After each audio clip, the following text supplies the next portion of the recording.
My queen, I hope you're alone when you watch this. I hope no one's around you right now. Not because I'm ashamed of what I'm about to say, but because I need you to feel this without any noise. No distractions. No one watching your face while it changes. No one asking, "Are you okay?" when they see your eyes begin to hold back something heavy. My queen, I hope you're alone when you watch this, because I need to speak directly to you, the real you, the tired you. The strong you who's been pretending like nothing still hurts. The soft you who still wonders if I ever really understood what I had. Let me be clear, I did. Maybe not at first, maybe not in the way I should have, but I knew deep in my chest, I knew you weren't ordinary. You weren't just another good woman. You were a woman who loved deeply, quietly, and fully. Even when you weren't sure you were being met halfway. And now that you're gone, I've had to sit in the silence you left behind.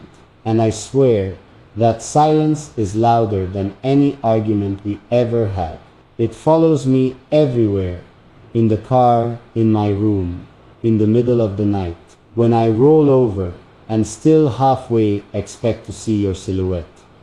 I messed up, not just with words, but with energy, with absence, with all the chances I had to pull you closer, and instead just stood still. You gave me so many moments to choose you, to reassure you, to show you that your love wasn't being poured into someone empty. And I didn't take those moments seriously. Not until now. Now I look at old pictures and realize you weren't just smiling. You were hoping. Hoping I'd start seeing what was happening.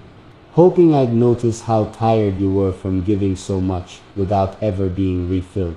You didn't leave because you stopped loving me. You left because I stopped making you feel safe in that love. And that truth, it sits on my chest like a weight I can't lift. That's why I'm here. Not for attention, not for pity, but for truth. Because what I'm about to say in the next parts, it isn't sugar-coated. It isn't made to sound poetic. It's real. And I need you to hear it in a space where you're not hiding your reaction for the sake of others. Because this message, this one's for you. No audience, no mask, no pretending.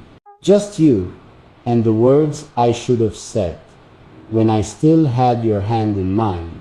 There's something I need to say that I never had the courage to admit when it mattered most. You were right. You were right about me being distant. Right about me avoiding real conversations. Right about how you were always giving more than you got in return. You felt it, even when I acted like everything was fine. And still, you stayed longer than you should have. You fought for us, even when I gave you little to hold on to. You kept trying to understand me, to love me through my moods, through my silence, through the days when I couldn't even love myself. You didn't ask for much. Just consistency, just honesty, just for me to meet you halfway, emotionally, mentally, spiritually. But I didn't meet you. I watched you carry this relationship on your back, smiling through exhaustion, while I kept thinking we were okay because you didn't complain loudly. But you were breaking, quietly, and I didn't hear it. You see, most people look for love in big gestures, rings, trips, gifts, but you just wanted to feel chosen on the hard days, on the normal days, on the days when you didn't feel like yourself. And I couldn't give that to you. Not because I didn't love you, but because I didn't know how to love you the way you needed. And I was too proud to ask, too stubborn to grow while you were still standing in front of me, open, ready, waiting. And now I think about all those little things you did, the texts you sent when I was quiet, the way you'd rub my back without asking, the way you always noticed when I wasn't myself. You were loving me with your whole heart, and I was loving you with half of mine. Not because I didn't care, but because I didn't even realize how much of me was missing. I took your strength for granted. I thought, she's not going anywhere. And maybe that's the worst mistake I made, assuming your love was permanent, when all you really wanted was to feel like I was still choosing you on purpose. So now, my queen, if you're sitting somewhere alone watching this, I hope you hear this clearly.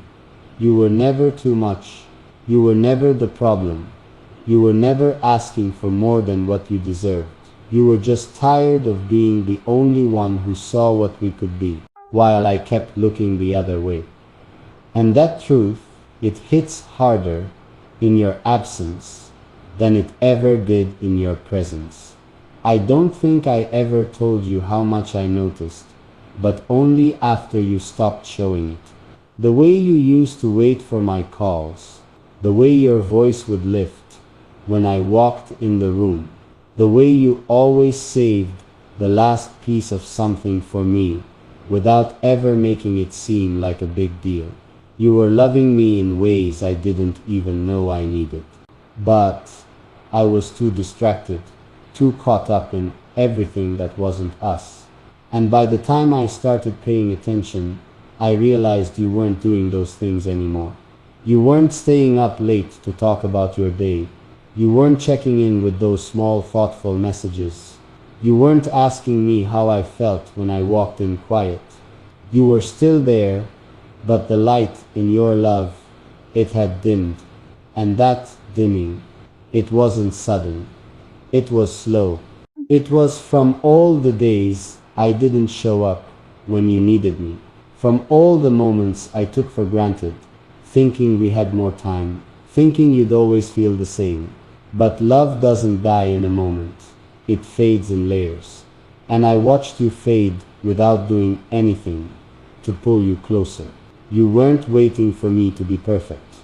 You were waiting for me to be present. To lean in when you pulled back. To listen when your voice shook. To remind you, even without words, that I saw you and you weren't in this alone. But I was too focused on fixing myself in silence, instead of healing with you, next to you. And maybe that's what hurts most now. Not just that I lost you, but that I wasted the version of you that was still willing to fight. The version of you that still believed in us, even when I gave you more questions than answers. Now I sit in the quiet and ask myself all the things I should have asked you. How long were you carrying the weight before it broke you? How many nights did you cry and wipe your tears before I came home? How many times did you rehearse how to bring up what you needed and then stay silent because you knew I wouldn't really listen? I see it now, I hear it now, and I feel it in all the empty spaces you used to fill so naturally. My queen, if you're alone right now, if you've made it this far into this message, I just want to say one thing clearly. And not for sympathy, not for show, not for pride. You were the best part of my life, and I treated you like you'd wait forever. There's something I've been carrying, and it's heavy. Not just guilt, not just regret, but the full weight of realizing I had something sacred, and I handled it casually. You didn't need grand gestures. You needed to feel safe, not just physically, but emotionally. And I gave you questions instead of comfort, distance instead of presence, excuses instead of effort. You were the kind of woman who would have followed me into any storm. But I never even gave you an umbrella when the rain started to fall on us. You asked for the kind of love that stands close when things get cold. You offered me the kind of patience that only someone who really believes in a person gives. You stayed, even when it felt like I wasn't staying with you. And that's the part that plays on repeat in my mind. Not the big fights, not the goodbyes, but all the quiet moments where you were waiting for me to step up, and I didn't. I see now that silence isn't always peace. Sometimes it's surrender, and yours was exactly that. You didn't slam the door. You didn't yell. You didn't break anything. You just slowly stopped trying. And that's what broke me. I remember how you used to fix things before they were broken. How you used to ask me if I ate, even when you hadn't. How you'd remind me of things I didn't even think to care about, because you were carrying both of our hearts. And I treated your love like it would always wait. But love doesn't wait forever. Even queens get tired. Even hearts that are strong need rest. And you gave everything and asked for almost nothing in return. So now I say this, to the space where your presence used to live.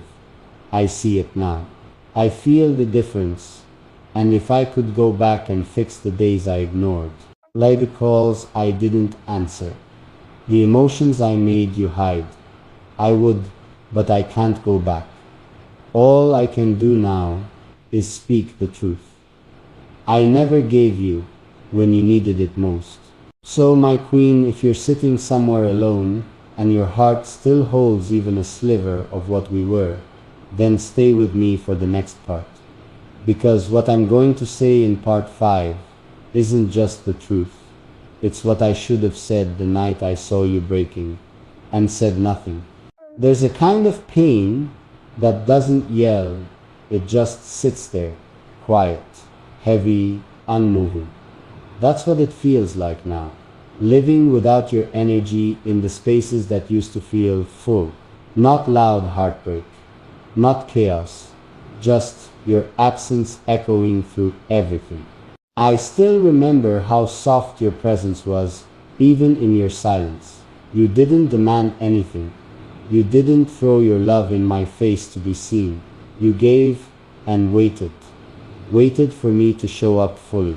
Waited for me to recognize the way you were slowly running out of ways to stay. And I didn't notice. Or maybe I did. But I just assumed you'd never leave. That you'd always be there. Because that's what you did. You stayed. Even when it hurt. Even when I gave you 60% and called it effort. Even when I went quiet and you were still offering warmth. But now you're gone. And suddenly I understand that love isn't tested in the easy days. It's tested in the quiet ones. The difficult ones. The days when nothing is romantic. When communication is hard. When emotions are confusing. That's when you needed me. And I wasn't there. You didn't ask me to fix everything. You just wanted to not be the only one trying. You wanted to be seen without explaining, heard without raising your voice, held not just physically, but emotionally. And I failed at that. Not because I didn't love you, but because I didn't know how to give love the way you needed. And I was too prideful to ask. But if you're watching this now and if you're alone, then I'm speaking straight to the part of your heart that still remembers. I did love you. I do love you. Not the way I showed it back then, but in the way I feel it now. In the way your memory makes my chest tighten. In the way I still reach for my phone sometimes, forgetting you're not a message away anymore. You were never asking for much. You were just asking for me. So here I am now. Not with flowers, not with promises, not with some grand speech. Just a simple truth. You deserved more than I gave. You loved deeper than I knew how to return. And your absence taught me more than my ego ever could.